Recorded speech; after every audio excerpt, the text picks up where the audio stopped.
Alrighty, folks, it is Diecastbuffet here again. Welcome back to another NASCAR Diecast review. And today we have, well, Kyle Busch as one of his final paint schemes ever at Joe Gibbs Racing. It is the M&M'S Crunchy Cookie M&M'S Toyota Camry. So, very cool looking paint scheme. He did pick up a win at the Bristol Dirt Race, which, you know, some might say he backed into it. But truth be told, a win is a win. So without further ado, let's go and take a look at the clean version of the paint scheme. Alrighty, folks, we're at the good old box, and let's hop into this diecast review. Of course, pick this one up from our friends at Circle B Diecast. You can too if it's still in stock. Pretty sure they have the 164 raced version out, so if that one's still in stock, you can pick that one up as well. And you can save on shipping, guys, with the promo code Diecastbuffet. That's for any orders $30 or more. So, looking at this paint scheme, fellas, you got some very, very high contrast colors. I mean, a pretty bright green, pretty bright red, and the same thing goes with that blue. The whole paint color of the car is kind of a very soft, kind of a, you know, like the laundry detergent, I think they call it Downy, I think. It's kind of like a soft blue, if you will. But you go to the front of the car here, you can see how the red M&M kind of goes behind that very modern-looking Toyota front grille. And I love how they do that. Instead of just making it all one color, they actually wrap it behind there. And I think about, like, the people who actually wrap these cars in the shop and the way they do it. You think they would just put a giant red M&M there and call it a day. No, what they do is they actually have the grill pieces there first, I believe, and they trim it out around it, which this seems like such a hard thing to do. But from what I've seen, some of the Joe Gibbs Racing videos of them wrapping the cars, that's how they do so. It's because I'm ready to right there, Sudoku.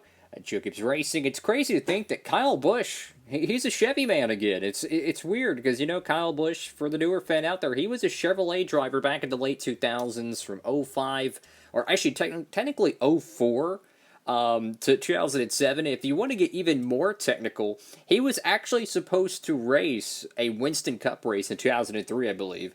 It was Homestead.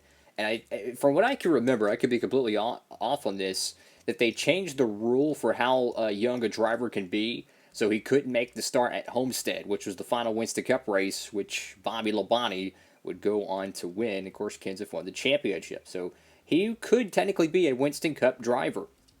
So you got, which would be really interesting, by the way. You got Rowdy Energy there, DeWalt Crunchy Cookie, pretty cool side paint scheme pattern. You know, the bright yellow M&M, the green M&M munching on a cookie or something.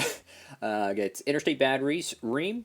You got a whole bunch of small candy sponsors. And, you know, the 2022 Kyle Busch diecasts are going to be so nostalgic in the years to come, because it was the end of Kyle Busch's run at Joe Gibbs Racing, but it was also the end of a lot of people's favorite sponsor in the sport, that being M&M'S, because we will never see paint schemes like this, at least for the time being. Maybe a decade or two from now they'll come back, because, I mean, hey, Subways came back. Oh my goodness, what other sponsors has bounced around the sport, you know? Like, I think Budweiser eventually will come back, you know? That's just the way the sport works, but for the time being, they're gone. You got Snickers, Twix, Skittles, Pedigree, and I think that's Sherwin-Williams. Got the Goodyear logo right there. It's a little bit hard to read because, you know, there's so many different colors behind it. Wish they would have just put a little outlining to that. Cup Series number 18. Go in the back end of the car, get that very nice shade of blue Toyota Crunchy Cookie. Of course, this is made on the L mold, the EL mold, if you will. Not the goofy PTC mold, which clearly has worse quality. If you've seen those PTC mold next-gen cars, I'm sorry, fellas, I would not pay $2 for them. So you got Camry, you got TRD, very, very nice. Go to the right side of this car, and I think Kyle Busch, his tenure at Joe Gibbs Racing was nothing short than a Hall of Fame career, but I'm so intrigued to see how in 2023, how does he do at Richard Childress Racing? Part of me wants to be a little bit complacent in the idea of, you know, leaving a prediction. Perhaps he'll go out there and win some races. Perhaps he'll go winless. I have no idea. The 8 car and the 3 car, that is, too, because he's had some good runs as well, Austin Dillon.